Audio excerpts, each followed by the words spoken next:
I went to a local comic book show and picked up some high grade keys and some upgrades to the PC. Let's see what I picked up and why. Up next on this video from Bronzeville Comics.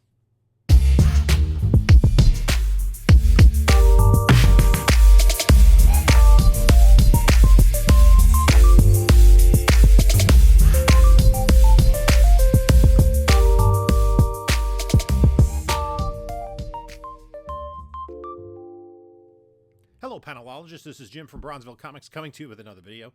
Before we get started, please like, comment, subscribe. In the description of this video, there's links to my eBay store, my email, my whatnot, and my Instagram. You can check that out. So I'm just going to get right into it. I went to the Clifton Comic Show, which is the second Sunday of each month, and they were in their winter location because the other location is a local warming center in Clifton. So this one's a little bit more wide open. And I only went to 4 vendors. I looked at walls. There was one vendor there that had like crazy keys on the wall. He had like, first Crimson Avenger cover. He had a first Justice League. He had first Swamp Thing, and a number of other books that I really wanted. Detective Comics 31. It was a 0.5, but still, he had crazy stuff. So anyway, I usually don't buy a whole lot of slabs, but somebody had half off on slabs, and there were actually 2 PC books I needed, and the price was right. I picked up this Adventure Comics 293. This is the first appearance of the Legion of Super Pets. This one, it's a 6.0 off-white to white. It does, however, have some rust on the staples. I don't know if I'm going to keep it in the slab or at some point crack it out and read it. But trying to get every Adventure Comics from 247, the first appearance of the Legion, up. I only need one more to have 300 up, and then I can kind of focus. I have a good number of the books below that. And then I picked this book up. I thought, the price was just about right. And this was the only issue of the run that I don't have. Actually, I have this somewhere to be... did I get it already graded? I had one graded, but I think it was lower grade than this. This is an old slab 8.0. It's Forever People #1. This is the first full appearance of Darkseid, or the second cameo, I guess. First Forever People, one of Jack Kirby's Fourth World creations. These characters are a little bit odd, to say the least. But I think the only thing that kind of holds this book back is it could use a crack and then a clean and press. It is a little bit dull. If I do that, Bled Alchemy, this could be a book that improves from that because of the white cover. But we'll see. I'm not sure. That's going to go on the back burner. It's just going to stay in the collection for now. And then I picked this book up, and this is a funny book, right? Movie's just about to come out that this book is a key for. This book was hot. It was over $500 early in 2021. And I remember picking up a raw copy at the first King Con, and boy, was that a mistake, because A, it wasn't a 9.8. I didn't quite have the eye to pick that up, and I paid too much for it. I paid less for this graded 9.8, and it's Captain America number 25 from 2014. It's when Sam Wilson becomes Captain America. And of course, we're going to see Sam Wilson as Captain America in Captain America Brave New World coming out next year. This book has tumbled. It was half price. I got it for $65. The most recent sale, and this is, I think, an aberrational sale, is $25.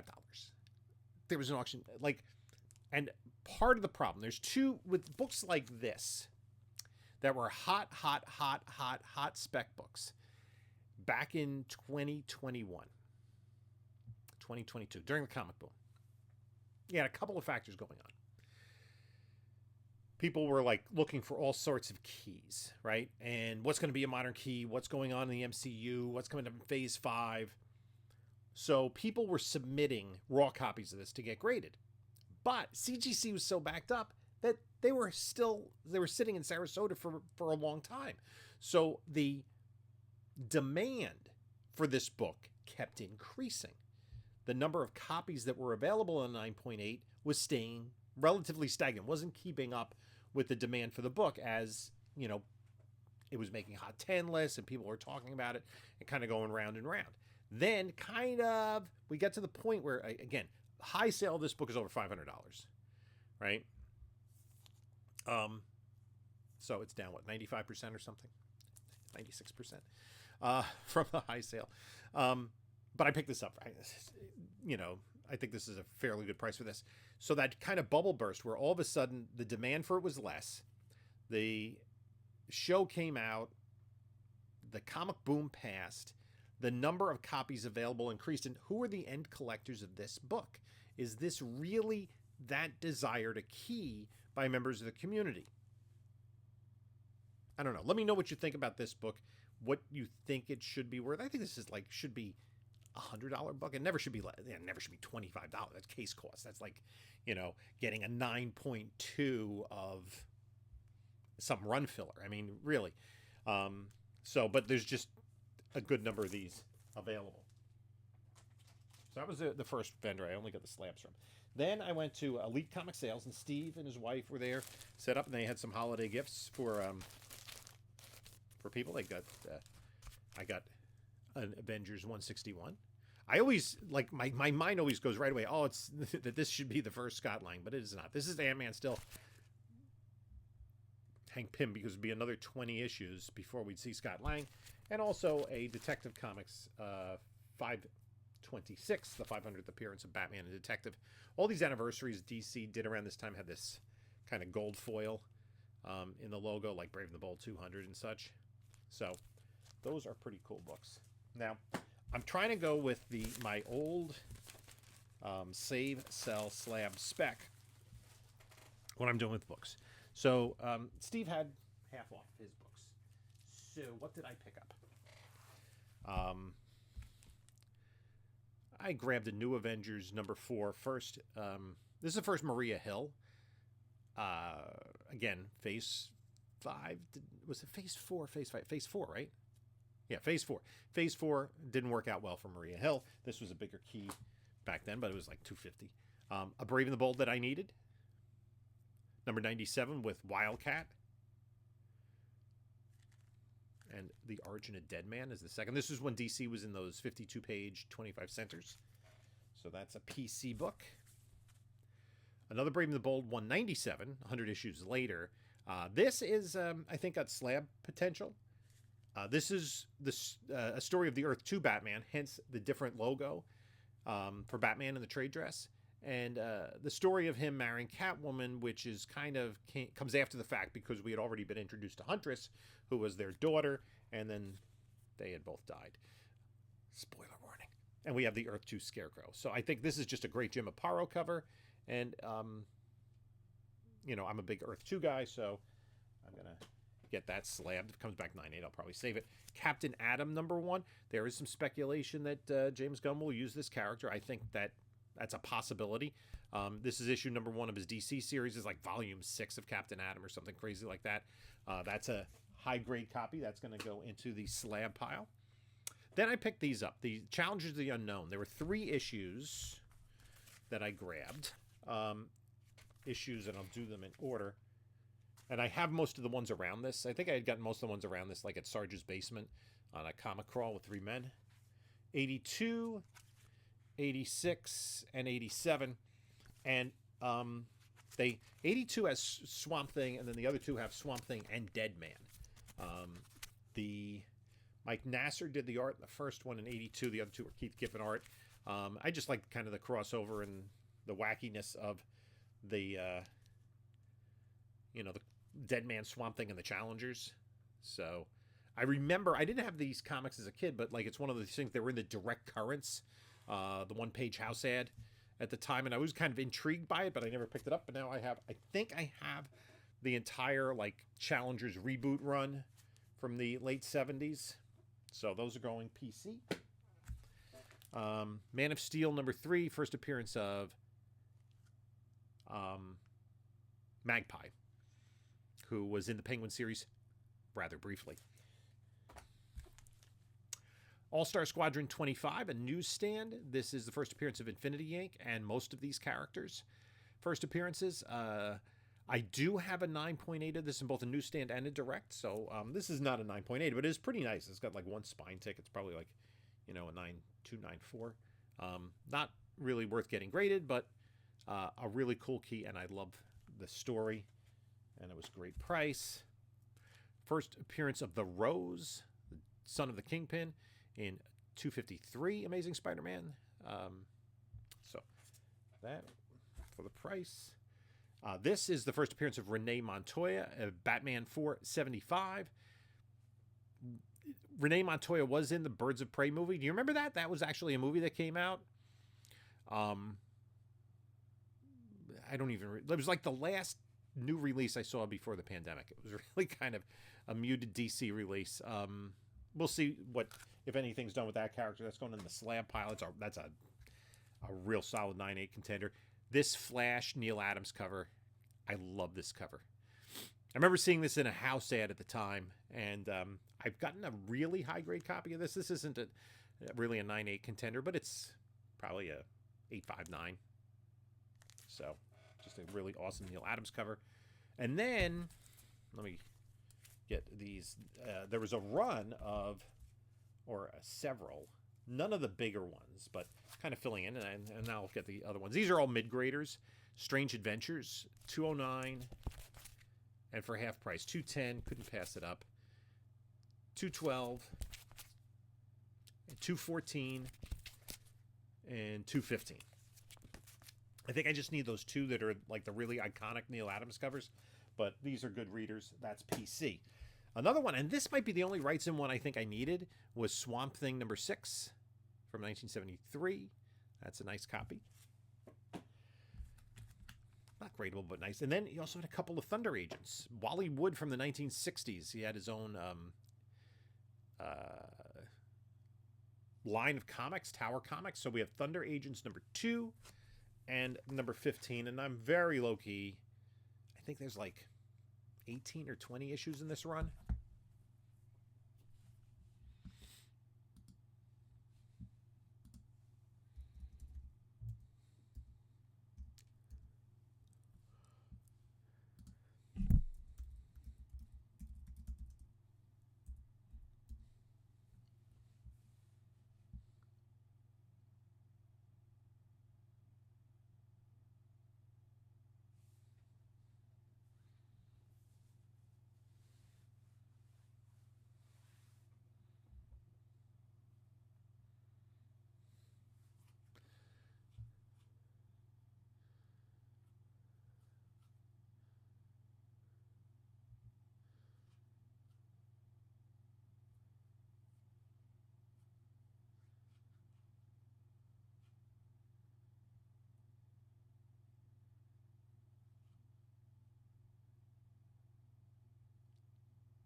Yeah, for Thunder Agents, there was a point in time where DC had acquired the rights. Actually, I think Rob Liefeld had it, and then it's really unclear. IDW had published an 8-issue series in 2012. As kind of a DC fan, because DC, brings in all these. They brought in MLJ characters into the mix. Obviously, the Milestone characters, and Quality, Fawcett, Charlton. There's supposedly John Carbonaro had the rights, but then he passed away, and DC bought them from his estate. But I'm not sure exactly who owns the rights right now. But anyway, that's a fun little series from the 1960s. And then two other books. These are both slab contenders. X-Force number 116. This is the first appearance of Ecstatic. And all of these issues always have this like ridge here, almost like there's like almost like it's a fold-in cover, and you get a little indentation, but it's on both sides of the cover. It's very strange, but that's just the way it was manufactured. And then I also grabbed Star Trek number 1, DC Comics. This is from 1984. George Perez cover, newsstand, and this is a really, really high grade copy. This is a book that is over $100 in a 9.8, especially in a newsstand. So that's going in the slab pile.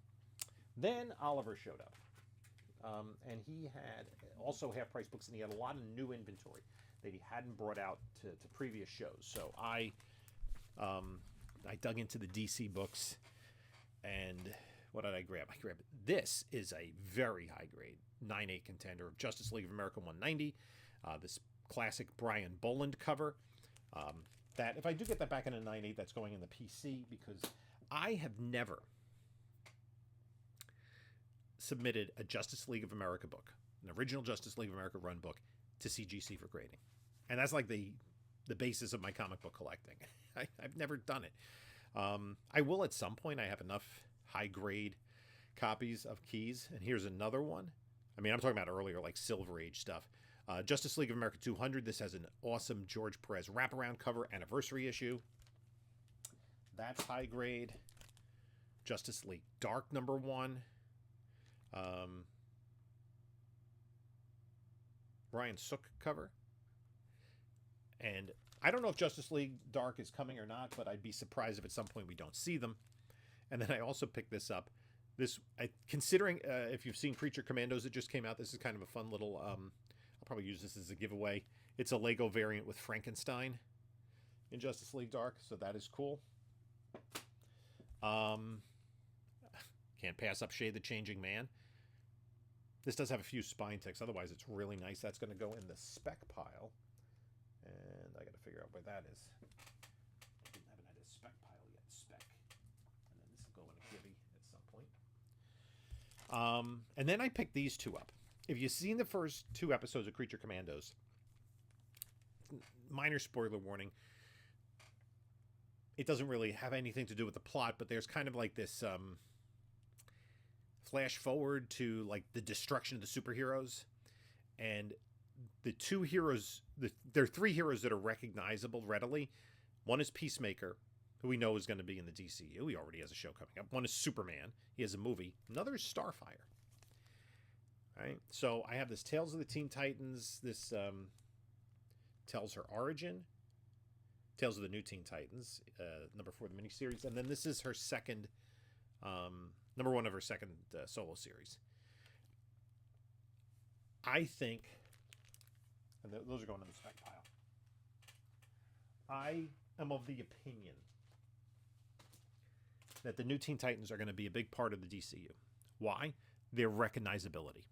These are, from the Teen Titans Go, those are characters that are recognizable to anybody, in their 20s and younger, from the TV series. They're household names.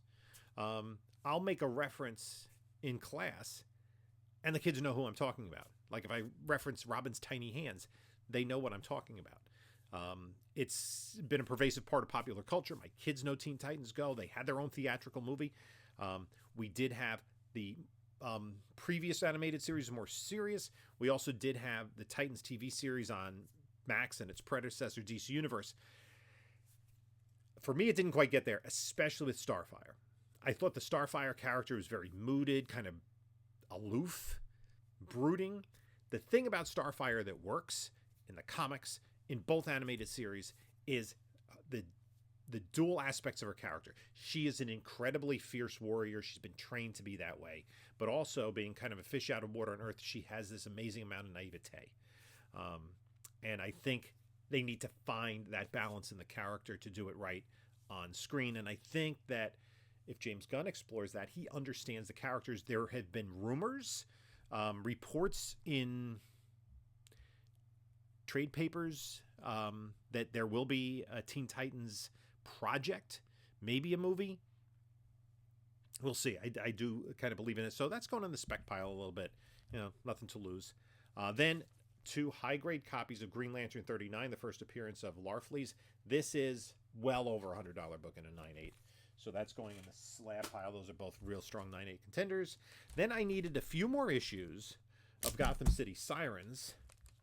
I needed issue 11, 12, 20, and 19. Um, I'm not sure if that gives me the entire run, but I'm pretty darn close. If I'm not complete, those are going in the PC. And then this is an upgrade, potentially a PC. I don't know. Justice League America 105, right? This is from 1973. I was a kid. This is when Elongated Man is inducted into the JLA.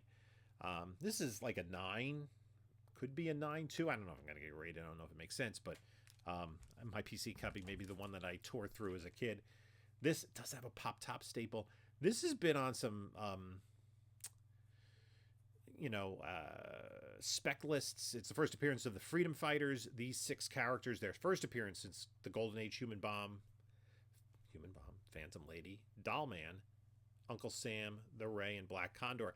And Dollman seems to be a favorite. He was mentioned in the Peacemaker, and he did have an appearance in the Harley Quinn animated show. So that is going... Where did I put the other one? Oh, it's here. Those are PC upgrade potentials, as is this, the next issue, Justice League America 108. This is a really nice copy of Justice League of America 140.